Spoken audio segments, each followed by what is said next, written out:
پاکستان کے عوام کی اکثریت یا سب کی ترجمانی کرتا ہے۔ ہر انسان فطری طور پر یہ چاہتا ہے کہ اس کا کوئی حق نہ کھائے، حق پر ڈاکہ نہ ڈالے، لیکن بالآخر ایک جبلت بھی ہے کہ انسان کم پر راضی نہیں ہوتا، تو اکٹھے رہنے کے لیے، مشترکہ زندگی گزارنے کے لیے ایک سوشل کنٹریکٹ بنایا جاتا ہے جسے آئین کہتے ہیں، جس کے تحت لوگ اکٹھے رہتے ہیں۔ اور پاکستان جیسے ملک میں فیڈریشن آئین کے بغیر چل ہی نہیں سکتی۔ جو آئین پر حملہ کرتا ہے دراصل وہ فیڈریشن پر حملہ کرتا ہے۔ لا قانونیت کا نتیجہ ناامنی، لوگوں کا سسٹم پر عدم اعتماد، معاشی بحران، سیاسی بحران، ظلم و ستم، فساد، کرپشن، تمام کی تمام برائیاں لا قانونیت کی کوکھ سے جنم دیتی ہیں۔ قانون کی عملداری یا رول آف لا اس وقت تک ممکن ہی نہیں ہے جب تک پاور ان لوگوں کے ہاتھ میں نہ ہو جو اچھے انسان ہوں، اعلی اخلاقی اقدار کے حامل ہوں، اپنے دشمن کے ساتھ بھی ظلم نہ کرے۔ ہم دیکھتے ہیں ہماری اپنی پولیس جس کی ہم نے تربیت کی ہے، گرفتار کرنا ملزم کو ان کا حق ہے، لیکن گرفتار کرتے وقت اس کے اوپر تھپڑ مارنا ان کا حق نہیں ہے، یہ ظلم ہے، یہ خلاف قانون ہے۔ اس کو ڈنڈے مارنا، زد و کوب کرنا، یہ خلاف قانون ہے، مس یوز آف پاور ہے، اختیارات کا غلط استعمال ہے۔ ہمارا ملک جو اس تباہی و بربادی کی دلدل میں دھنستا چلا جا رہا ہے، اگر اس کی بنیادی وجوہات تلاش کریں تو دو اہم وجوہات کیا ہیں؟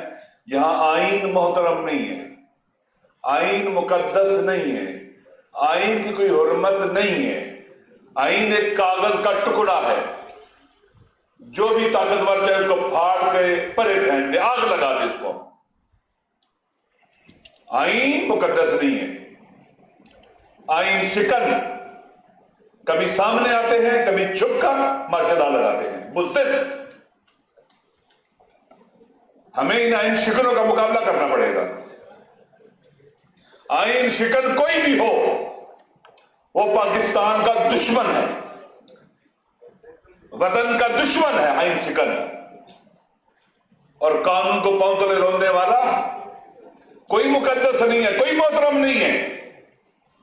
جس کی نگاہ میں قانون کی کوئی حرمت نہ ہو، ہماری نگاہوں میں بھی وہ حقیر اور ہیچ ہے۔ ہمیں اگر ہم ایسا معاشرہ نہیں بنیں گے، ہم ان بحرانوں سے نہیں نکل سکتے۔ اپنے عوام کو قتل کرنے والے، جب رول آف لا نہیں ہوتا ہے تو اپنے عوام کو قتل کرنے والے وطن کا دفاع نہیں کر سکتے۔ وہ وطن کو تباہ و برباد تو کر سکتے ہیں، وطن کا دفاع نہیں کر سکتے۔ فارم 47 کے ذریعے اقتدار پر قبضہ کرنے والے اقتدار کے بھوکے، یہ کبھی بھی وطن کا دفاع نہیں کر سکتے۔ یہ اس وقت تک یہاں ہے جب تک ان کو تھریٹ نہیں ہے، بلے بھاگ جائیں گے یہاں سے۔ یہ حکمران یہ پاکستان کا دفاع کریں گے جو اپنے آپ کو بھکاری کہتے ہیں، وینٹیلیٹر پر کہتے ہیں، جو کہتے ہیں ہم امریکہ کے بغیر سانس نہیں لے سکتے، جنہوں نے پاکستان کو جکڑا ہوا ہے، یہ گدے جو پاکستان کے اوپر حملہ آور ہیں، یہ جوکے، یہ پاکستان کا دفاع کریں گی؟ یہ انتہائی چھوٹے حقیر اور پست لوگ یہ پاکستان کو بچائیں گے دشمن کے وار سے، جو پاکستان کو یہاں تک لے آئے، ڈبو دیا ہے پاکستان کو۔ اپنے دشمن کو دیکھو وہ کس طرح ترقی کر رہا ہے، اس کی فارن پالیسی دیکھو، اپنے آپ کو دیکھو۔ یہ لوگ پاکستان کا دفاع کریں گے؟ قوم اور ملت کو ٹکڑوں میں بانٹنے والے، تقسیم کرنے والے، ایکسٹریمزم اور انتہا پسندی کو فروغ دینے والے، قاتلوں کے لشکر بنانے والے یہ پاکستان کا اور وطن کا دفاع کریں گے؟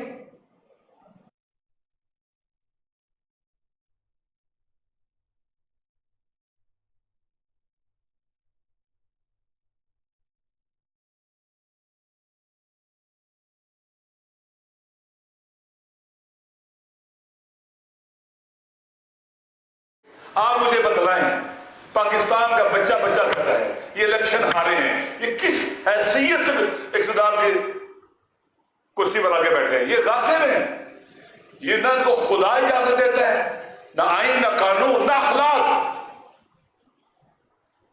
17 سیٹیں جیت کر یہ ملک پر قبضہ کر کے اقتدار پر، یہ پاکستان کے مدافع ہیں اور ان کو لانے والے بھی۔ پھر کہتے ہیں پاکستان میں ہر چیز قانون کے مطابق چل رہی ہے۔ اگر یہ قانون ہے تو لا قانونیت کس کا نام ہے؟ پھر لا قانونیت کے افریت کو میک اپ کر کے قانونی شکل دینا، یہ سمجھنا کہ لوگ احمق اور بے شعور ہیں؟ ہرگز، سب جانتے ہیں کہ کیا ہو رہا ہے ملک کے اندر۔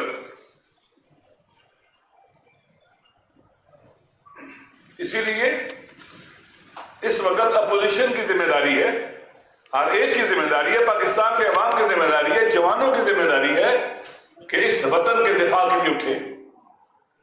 آپ کے سامنے ملک اپنی تاریخ کے بدترین دور سے گزر رہا ہے۔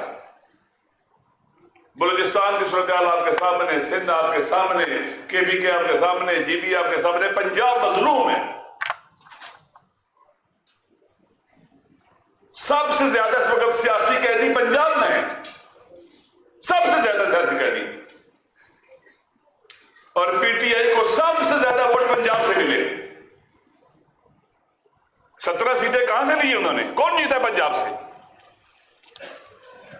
پھر ہم آتے ہیں اپنے عوام کو رگڑا لگاتے ہیں، عوام میں یہ کمی ہے۔ نہیں، عوام نے 2024 8 فروری کو اپنی ذمہ داری انجام دی، اتنے مشکل حالات میں ووٹ ڈالا اور ان کے انتہائی خطرناک منصوبے کو ناکام بنا کر انہیں رسوا کیا۔ عوام واقعی انہوں نے اپنی ذمہ داری نبھائی، اور عوام جس پر اعتماد کرتے اس کے ساتھ کھڑے ہیں۔ عمران خان پر عوام اعتماد کرتے اس کے ساتھ کھڑے ہیں۔ انہوں نے کتنے حربے آزمائے، کتنے ظلم کیا، کتنا واقعہ نے غیر انسانی سلوک اور رویہ اپنایا، لیکن عوام کو عمران خان سے جدا نہیں کر سکے۔ پنجاب کے عوام کی اکثریت کو عمران خان سے جدا نہیں کر سکے، ہار چکے اس کے مقابلے میں یہ، اور پورا پاکستان ایسے ہی ہے۔ عمران خان صاحب کو یہ سمجھتے ہیں کہ ہم توڑ لیں گے، ان کی بہنوں کو ملاقات نہیں کرنے دیں گے تو توڑ دیں گے۔ یہ تو خود رسوا ہو رہے ہیں۔ جس عمران خان کو میں جانتا ہوں وہ کبھی ٹوٹنے والا نہیں، یہ ہار جائیں گے، ان کے ارادے ٹوٹ جائیں گے۔ آپ دیکھیں گے ان کی آنکھوں کے سیاہ ہلکے پڑ جائیں گے، ان کے منہ سوج جائیں گے، یہ ہار جائیں گے۔ وہ کبھی نہیں ہارے گا، ان سے نہیں ہارے گا، چھوٹے حقیر لوگوں سے عمران خان ہار جائے گا۔ جو اقتدار کی لاش پر، مولا جی کا ایک جملہ سناتا ہوں آپ کو، الدنیا جیفتن وطلابها کلابها۔ دنیا یعنی اقتدار، اقتدار برائے اقتدار، اقتدار برائے خدمت کی بات نہیں ہو رہی ہے، اقتدار برائے اقتدار کے یہ جو ہے نا، یہ جیفا ہے، یہ مردہ ہے، لاش ہے، لاش۔ تو لابھا کلابھا، اس کے اوپر جو پڑھتے جا کے نا وہ کتے ہوتے ہیں،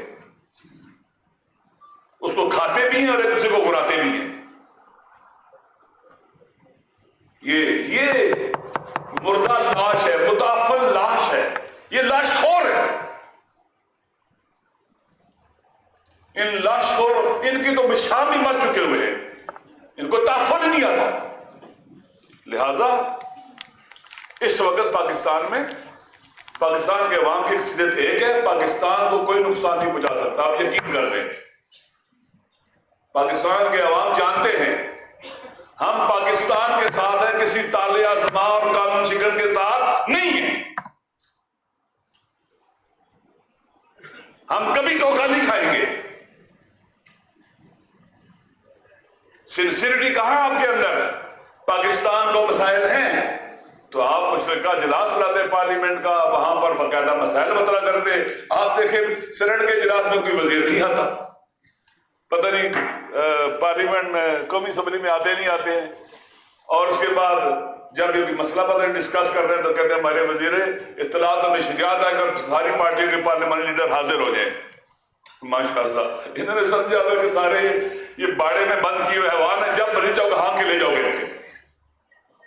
الحمدللہ ہمارے اپوزیشن کی اکثریت پہچانتی ہے صورتحال کو, جانتی ہے کیا ہو رہا ہے, اور اس لیے ضروری ہے کہ اس وقت پاکستان کے اندر آئین کی حکمرانی کی جدوجہد کی جائے, لا قانونیت کے خلاف اٹھا جائے, پاکستان کو سٹیبل کیا جائے, پاکستان کے عوام کے منتخب نمائندے ہی اقتدار میں آئیں جو اپنے خدا کو جواب دہ ہوں اور اپنے عوام کو جواب دہ ہوں. اچھے لوگ, اچھے انسان اوپر آئیں, لوٹنے والے ڈاکو لٹیرے اوپر نہ آئیں, اقتدار کو خدمت کے لیے چاہنے والے آئیں, نہ اقتدار میں اقتدار کے لیے آگے آئیں پھر ہر اصول کے اوپر کمپرومائز کرنے لگیں. ایسا نہیں ہے. انشاءاللہ مجھے امید ہے کہ ایک دن ضرور آئے گا, اللہ کے وعدے ہیں, ایک دن ضرور آئے گا کہ اس وطن کے اندر آئین کی سپریمیسی ہوگی, قانون کی عملداری ہوگی, عوام کے منتخب نمائندے حکومت میں آئیں گے, اقتدار کو اپنی ملکیت نہیں سمجھیں گے, اللہ کی امانت سمجھیں گے آئین کے مطابق, اور عوام کی خدمت کریں گے. آخر میں ایک بات بس, اس وقت آپ جانتے ہیں کہ یمن پر امریکہ اٹیک کر رہا ہے, برطانیہ اٹیک کر رہے ہیں, اور ان کے الائز اٹیک کر رہے ہیں. یمن کے لوگوں کا جرم کیا ہے؟ وہ یہ کہتے ہیں کہ جب تک تم غزہ پر ظلم بند نہیں کرو گے ہم اسرائیل کی طرف کوئی بحری جہاز, تجارتی جہاز نہیں جانے دیں, کوئی مال نہیں جانے دیں گے, اور ہم اسرائیل پر اپنی طاقت کے مطابق حملے بھی کریں گے. غزہ پر حملہ روکو. تو اس کے مقابلے میں امریکہ ان پر حملہ آور ہے. F-18, F-30, B-52 اور B-2 بمبر تیاروں سے بمباری کر رہا ہے اس کے اوپر. وہ ایک اسلامی ملک ہے, مسلمان وہاں آباد ہیں, اور عجیب ہے ہر طرف خاموشی ہے. یمن کے غیرت مند مسلمان کیوں ان پر حملہ ہو رہا ہے؟ فلسطینیوں کی حمایت کرنے کی وجہ سے, اور کوئی بولتا ہی نہیں ہے. نہ پارلیمنٹ میں کوئی بولتا ہے, نہ سینٹ میں بولتا ہے, نہ ہمارے میڈیا میں کوئی بات کرتا ہے, اور وہ قربانی دے رہے ہیں.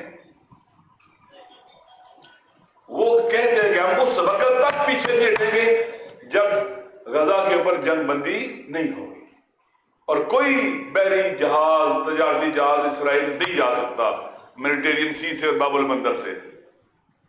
امریکہ کی مذمت کرنی چاہیے ہمیں. ہم امریکہ کے ان غیر انسانی, غیر قانونی اقدامات کی مذمت کرتے ہیں, اس کو حق نہیں ہے وہاں حملہ کرے. پھر جو سمجھتے ہیں کہ امریکہ آئے گا ہماری مدد کرے گا پاکستان میں, ہمارے حالات کو ٹھیک کرے گا. ڈونلڈ ٹرمپ ایک قاتل آدمی ہے, اسرائیل کو کھلی چھٹی سے دی ہوئی ہے, پہلے سے زیادہ اسرائیل دے رہا ہے. اسرائیل کی مذمت کرتے شام پر جو اٹیک کر رہا ہے اسرائیل ابھی اتنے دنوں سے, آج دوسرا تیسرا دن ہے, تباہ کن حملے اسرائیل کر رہے شام کے اوپر, اور انکروچمنٹ کر رہے شام کے اندر. شام کے تقریباً دمشق شہر کے قریب آ چکا ہوا ہے ہم قبضہ کرتے کرتے. ابھی جو اس نے اٹیک کیے, بمباری کی ہے, پریزیڈنٹ ہاؤس کے 2 کلومیٹر کے فاصلے پر بم مارے اس نے اسرائیل نے. لہذا ہم سب کو مذمت کرنی چاہیے. اور اسی طرح سے انڈیا, مودی, پتہ نہیں ہے مجھے پہلے فالس فلیگ آپریشن کے بارے میں نا میں نے ڈکشنری میں دیکھا, کوشش کی کہ تاریخ پڑھوں سی کب شروع ہوا یہ فالس فلیگ آپریشن. دیکھیں پاکستان میں کہتے ہیں 9 مئی کو فالس فلیگ ہے, یہاں والے کہتے ہیں جناب والا کہ پہلگام میں فالس فلیگ ہے. ان فالس فلیگوں نے انسانوں سے سکون چھین رکھا ہے. واقعاً ایک انتہائی دھوکہ فریب ہے, اور اپنے مکرو عزائم کو حاصل کرنے کے لیے اس طرح کے الفاظ استعمال کیے جاتے ہیں. اس کا مطلب یہ تھا کہ پتہ نہیں یعنی کیا کسی نے ہے اور نام کسی کا لگایا جا رہا ہے. میں یہی سمجھا ہوں فالس فلیگ آپریشن یعنی کیا کسی نے ہے, نام کسی کا لگایا جا رہا ہے. 9 مئی کو بھی فالس فلیگ آپریشن تھا. میں نے پہلے کہا آئین جمع مردہ حق گوئی و بے باکی، اللہ کے شعروں کو آتی نہیں روح بھائی۔ 9 مئی بھی فالس فلیگ تھا، عمران خان کو گرفتار کیا گیا تھا۔ عمران خان کو آپ نے کس طرح سے گرفتار کیا تھا؟ کورٹ کے اندر سے کیسے ہینڈلنگ کی تھی، کیسے اس کے گریبان پکڑا ہوا تھا، کیسے دھکے دیتے لے کے جا رہے تھے۔ اس کے بعد اگر پاکستان میں واقعہ ہوتا تو عمران خان کو جب گولیاں لگی تھی اس وقت کیوں نہیں ایسے ہوا تھا؟ گولیاں لگنا زیادہ خطرناک تھا، بڑا ظلم تھا، بڑا حملہ تھا، یا گریبان پکڑنا بڑا ادھر سے کھیل کے لے جانا بڑا حملہ تھا؟ آپ نے اس کو قتل کرنے کی وہاں کوشش کی تھی، لیکن کچھ ہوا تھا؟ یہ بھی مشکوک کام ہے، اس کی تحقیقات ہونی چاہیے، غیر جانبدارانہ تحقیقات ہونی چاہیے۔ کئی ہزار لوگوں کو جیلوں میں ڈالا گیا ہے، کئی ہزار جوانوں کا فیوچر تباہ ہوا ہے، ہمارے بچوں کا، ان کی ایجوکیشن تباہ ہوئی ہے، ہماری ماؤں بہنوں کو جیلوں میں ڈالا گیا ہے۔ آپ سمجھتے ہیں کہ آپ جو منہ سے بولو گے وہ سچ ہوگا؟ ہمیں یقین اس بات کہ تم جو بولتے ہو وہ جھوٹ ہوتا ہے، تم پر یقین نہیں کیا جا سکتا۔ پاکستان کے عوام کی اکثریت تم پر اعتماد نہیں کرتی، جیسے مودی پر نہیں کرتے۔ جو مودی بولے گا ہم کہیں گے وہ جھوٹا ہے، مکار ہے، دھوکے باز ہے، مودی وہ قاتل ہے، وہ ظالم ہے۔ اس کی ذات کے اندر، جیسے آگ کی ذات کے اندر جلانا ہوتا ہے نا، اس کی ذات کے اندر نفرت ہے، انتہا پسندی ہے، اس کی ذات کے اندر بغض ہے، کینہ ہے مسلمانوں سے، سکھوں سے، وہاں کی اقلیتوں سے۔ وہ سمجھتا کہ میں ایڈونچر کرتے کرتے آگے بڑھوں اور پاپولر ہو جاؤں گا۔ جو مودی کہتا ہے آپ سمجھیں جھوٹ بولتا ہے۔ جب تک آزادانہ تحقیقات نہ ہو جس پر یقین نہیں کیا جا سکتا۔ اگر وہ سمجھتا ہے کہ وہ اس خطے کو، جنوبی ایشیا کو کیا اسے کہتے ہیں کہ بحران میں ڈال کر وہ کامیاب ہو جائے گا، نہیں، جب وہ آگ جلائے گا تو خود بھی جلے گا انشاءاللہ عزیز۔ پاکستان ہمارا ہے، پاکستان کے عوام کا ہے، صرف پاکستان کے عوام کا ہے، اور دنیا کی کوئی بھی فوج عوام کے بغیر کوئی جنگ نہیں جیت سکتی۔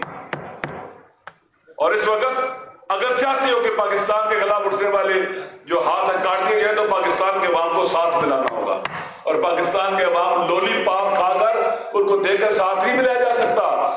فارم 47 والوں سے نجات، آئین کی سپریمیسی، قانون کی عملداری، فری اینڈ فیئر الیکشن کے ذریعے یا مینڈیٹ واپس کر کے عوام کے حقیقی الیکٹڈ نمائندے حکومت میں آئیں گے تو پھر لوگ اعتبار و اعتماد کریں گے۔ وہ اللہ تم گولیاں مارو 26 نومبر کو اور لوگوں کی جان چھین لو، زندہ رہنے کا حق چھین لو، لوگ پھر اعتماد کریں تمہارے اوپر۔ کوئی نہیں کر سکتا اس طرح سے، گولیاں مارنے والوں پر، اپنے بچوں، وطن کے بچوں کے قاتلوں پر۔ کورونا ایمرجنسی 8 ماہ ہو گیا، راستہ بند ہے، 15-20 کلومیٹر کا راستہ نہیں۔ وہاں کے اہل تشیع، اہل سنت، بنگش، تری مینگل، توری سارے چیخ کے کہہ رہے ہیں راستہ کھولو، ہمارا آپس میں کوئی مسئلہ نہیں ہے، لیکن راستہ نہیں کھولا جا رہا۔ سزا دی جا رہی ہے وہاں کے لوگوں کو۔ لگتا ہے کہ جنونی لوگ، نفسیاتی مریض ہم پر مسلط ہو چکے ہوئے ہیں، جن کو عوام کو اذیت اور تکلیف میں ڈال کر سکون ملتا ہے۔ انہیں پاگل خانوں میں ہونا چاہیے تھا، ان کا علاج ہونا چاہیے تھا، یہ پر مسلط ہے۔ خدا کی بارگاہ میں دعا ہے کہ ہمارے پاکستان کی خیر کرے، ہمارے وطن کے بحرانوں سے نکالے، اہل وطن کو نکالے، اور پاکستان کے دشمنوں کے شر کو انہی کی طرف اٹھا دے۔ والسلام علیکم۔